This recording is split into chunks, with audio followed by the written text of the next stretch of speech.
నారాయణపేట జిల్లా మక్తల్ జూనియర్ కళాశాల మైదానంలో ఏర్పాటు చేసిన రాష్ట్ర స్థాయి CM cup second edition kabaddi పోటీలను మంత్రి వాకిటి శ్రీహరి ప్రారంభించారు. ఇందులో 33 జిల్లాల నుంచి వచ్చిన 66 జట్లు పాల్గొననున్నాయి.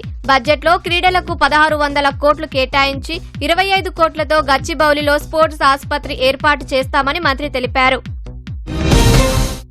ఏళ్లుగా ప్రభుత్వ స్థలాల్లో నివసిస్తున్న తమ ఇళ్లకు ఇంటి నెంబర్లు, విద్యుత్, తాగునీటి సౌకర్యం కల్పించాలని తుడుందెబ్బ ఆధ్వర్యంలో ఆదిలాబాద్లో కొమరంభీం కాలనీ వాసులు ఆందోళన చేపట్టారు. కాలనీలో మౌలిక వస్తువులు కల్పించాలని డిమాండ్ చేస్తూ మున్సిపల్, విద్యుత్ కార్యాలయాల ఎదుట బైఠాయించి నిరసన తెలిపారు. గ్రామాల సమగ్ర అభివృద్ధే లక్ష్యంగా కేంద్ర ప్రభుత్వం కృషి చేస్తోందని మెదక్ ఎంపీ రఘునందన్ రావు పేర్కొన్నారు. సిద్దిపేట జిల్లా బొప్పాపూర్లో 82 లక్షల ఉపాధి హామీ నిధులతో పలు అభివృద్ధి కార్యక్రమాలకు శంకుస్థాపన చేశారు.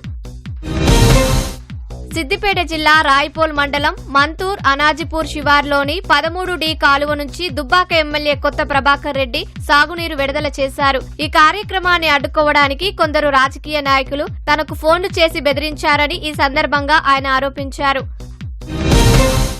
హనుమకొండ జిల్లా ఎల్కతుర్తిలో ద్విచక్ర వాహనాల చోరీలకు పాల్పడుతున్న ముఠాను పోలీసులు అరెస్టు చేశారు. 3 మైనర్లు సహా 5గురిని అదుపులోకి తీసుకున్నారు. వరంగల్ కమిషనరేట్ పరిసర ప్రాంతాల్లో నిందితులు తాళం వేయని వాహనాలను ఎత్తుకెళ్తున్నట్లు గుర్తించామని పోలీసులు తెలిపారు.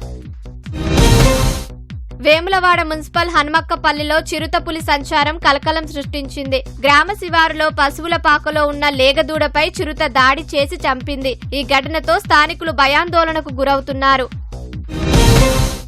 మెదక్ జిల్లా రామాయంపేట మున్సిపల్ ఎన్నికల్లో విజయం సాధించిన చైర్పర్సన్ గజవాడ లావణ్య సహా పాలకవర్గ సభ్యులు పదవి బాధ్యతలు స్వీకరించారు. కొత్తగా ఎన్నికైన సభ్యులకు అధికారులు ఘనస్వాగతం పలికారు.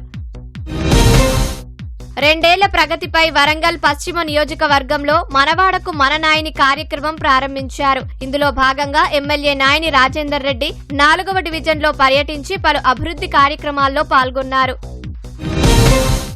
హైదరాబాద్ రామంతాపూర్లోని ట్యాంక్ బండ్పై మహానీయుల విగ్రహాలు ఏర్పాటు చేయాలని ఉప్పల్ మాజీ ఎమ్మెల్యే ఎన్వీఎస్ ప్రభాకర్ డిమాండ్ చేశారు. ప్రముఖుల చిత్రాలను ప్రదర్శిస్తూ వివిధ కుల సంఘాలు, పార్టీ కార్యకర్తలతో ర్యాలీ నిర్వహించారు.